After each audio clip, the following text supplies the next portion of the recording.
Our next storyteller come to the stage. This is his first time here. He doesn't always make it to the show where we choose the people, and whenever he does show up, it's always special. And I don't. He has a long list of accomplishments, but I'm just going to introduce him as the 2016 November Metro Bus Division Employee of the Month, Nathan Vass. Ladies and gentlemen, right there. I have to pace. Can I pace? Yeah. Well, if you can pace like 16 inches one way and 16 inches the other. Yeah. All right. Okay. Hello, everyone. Good evening. My name is Nathan Vass. You may know me as the bus driver who writes a blog about stuff that happens on the bus. This is a story that is not on the blog, just for you guys. Okay. So there used to be a King County sheriff who had a reputation for disposing of problem individuals by putting them on Metro buses. On this particular day, the problem individual was a middle-aged gentleman, very intoxicated. That can be fine, but this particular guy is very loud, very angry. African-American gentleman, very hefty, significant presence, built like a linebacker, with this great baritone/bass voice that he's using to articulate his feelings to the cop outside. The two of them are on the sidewalk, not on great terms. Their conversation consists of things like, "Go F yourself, get your white beep away from me, go and get the F on," so on and so forth. During all that, the cop escorts him onto my bus and says to me, "Let me know if there's a problem." And I'm confused, because here's this authority figure bringing a person onto the bus who is in the type of state I would normally be calling to have him be removed from the bus. But I think to myself, perhaps there's some rule that I don't know about. I can't imagine what that rule could be. Also, I don't think this guy works for King County anymore. In any event, the drunk gentleman, now on board the vehicle, expresses to me he would like the bus to move forward. By which I mean to say, he screams out, "Get us the F out of here. I'm black, I'm a Navy SEAL, mother effer." I want to point out that it is not nighttime. I drive the bus at night all the time, and all the scariest stuff that's ever happened on my bus has always been during the day. There are not more crazy people at nighttime. There's just less normal people.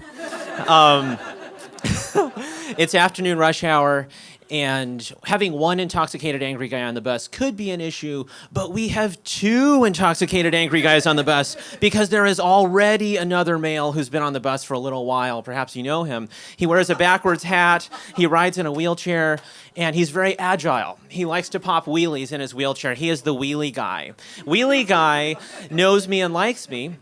And when he sees Navy SEAL laying into me, he decides to intercede on my behalf. He says, "Shut the F up." Navy SEAL reacts to this poorly. Navy SEAL turns and says, "F you, N-word," which doesn't make sense because wheelie guy is Vietnamese. But never mind.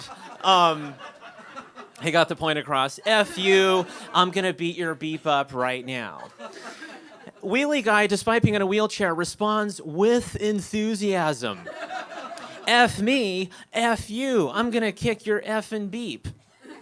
Their vocabulary is somewhat limited right now, but we have to remember they're both very drunk. It's the first of the month. There's always more alcohol on the street at that time. They exchange a few more racially specific comments and explain to each other how they're going to beat each other up.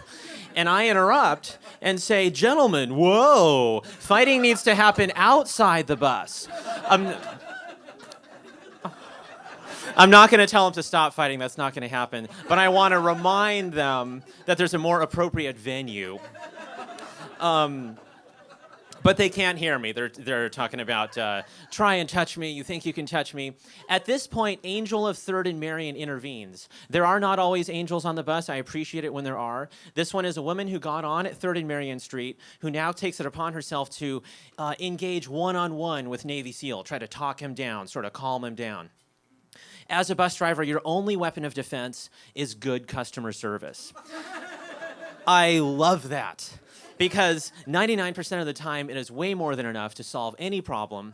Way more powerful than any physical tool or barrier is how you treat people. And that is why incidents like this almost never happen on my bus, except right now.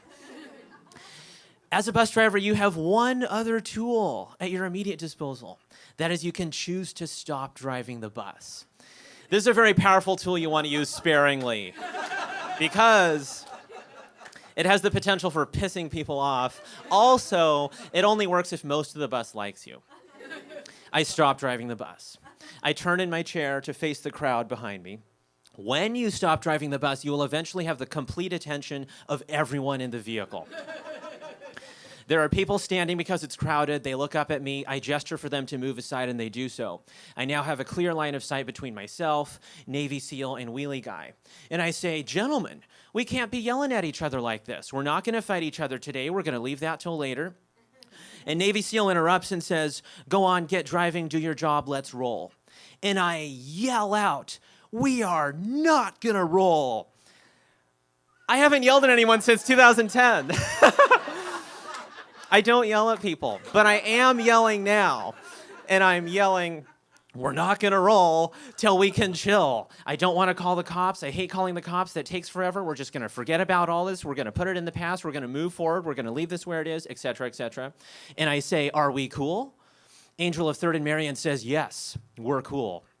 And I look at Navy SEAL and I say, and you, my man, are you cool? He says, I'm cool. I say, that's beautiful. Let's roll out. I get on the microphone and I say, good afternoon, ladies and gentlemen. Welcome aboard the number 7. This gets a laugh because the Route 7 is where stuff like this happens. Still my favorite route. I try to calm down the crowd, try to appease the crowd. You know, my name's Nathan. I'm going to be your bus driver today. We're going to go to Rainier Beach. Going to have a really great time. Eventually, we get to the stop where Wheelie Guy wants to get off. I've unstrapped his wheelchair. We've almost got him off the bus. He's almost out of the bus when the incredible baritone voice, the thundering baritone voice booms out over us all, and it says, you're defeated, N-word. Walk your defeated blank out. I want to point out that although Navy SEAL uses a lot of racially specific and sexually specific derogatory terms, he never once denigrates Wheelie Guy for being in a wheelchair. The guy's got principles. And I say, okay, we're going to leave the fighting words at home. But they're back at it. They're taking their shirts off. They're saying, walk your defeated blank out. I'm going to F this guy up. Driver, watch me F this guy. I should also point out that perhaps you know that the upper body strength of many people in wheelchairs is quite a bit stronger than that of most able-bodied folks. And although we're talking about a Navy SEAL and a guy in a wheelchair, this is an even match. Couple of pretty strong, angry guys. And Wheelie Guy says to me, driver, you've known me for a long time. And I say, yeah, I do know you. And I know you're way better than this. We don't need to kick anybody's beep today. We're just going to get off the bus. And I sort of cajole / basically bodily remove him from the bus with the assistance of another passenger. He doesn't want to leave. We get him out of there. Meanwhile, Angel of Third and Marion is talking to Navy SEAL, you know, to distract him. And they're going back and forth. He's saying, I'm doing my job. She's saying, what job is that? He's saying, I'm being black. She's saying... And she's saying, you're doing a piss poor job of representing us right now. You can sense a lot of real frustration in Navy SEAL. He has a huge amount of energy, doesn't know where to put it.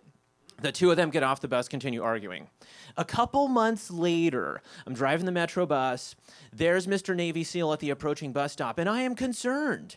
I'm apprehensive because of this earlier incident and others like it. He's been on my bus before with similar results. Kind of hard for me to like this guy right now. But I tell myself, okay, I'm going to give him the benefit of the doubt. I'm not going to pass him up. So I pull up and I open the door, say, hey, how you doing? He says, oh, pretty good. I say, I hope you've had an okay day. He says, it's been all right. I'm going to go watch football with my son. Totally innocuous conversation. You never would have guessed all this calamity had happened earlier. A couple months after that, I'm driving the Metro bus. There's Navy SEAL again at the bus stop. This time I have no idea what to expect. It's either going to be totally innocuous or a complete disaster. I open the door, say, hey, how's it going? He says, good. He's just come from 88 Keys, the jazz club. He spent the evening listening to jazz. Jazz is particularly important to him because his mother passed away 6 months ago, and it's been a very difficult year. And jazz is the only respite he can find from the immense amount of grief that he feels over the loss of his mother. The two of them were very close. They used to go listen to jazz together. Now he goes alone because he's the only one left. And he shares that he wakes up screaming every night from the nightmares of people that he's had to kill in Afghanistan. And he's crying. You can see the boy in his face. You know how you can see the child in every man's face when you know him long enough. And it occurs to me listening to him that if you don't like someone, you should get to know them better because you will find a common ground. Thank you.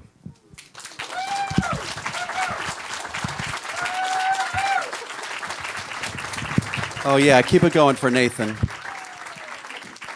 Man, isn't that beautiful? I tell you, I have used his services before when the crisis line is packed. I just grab the number 7 for $1.75. You get an hour of therapy. And oh, Nathan, we love you.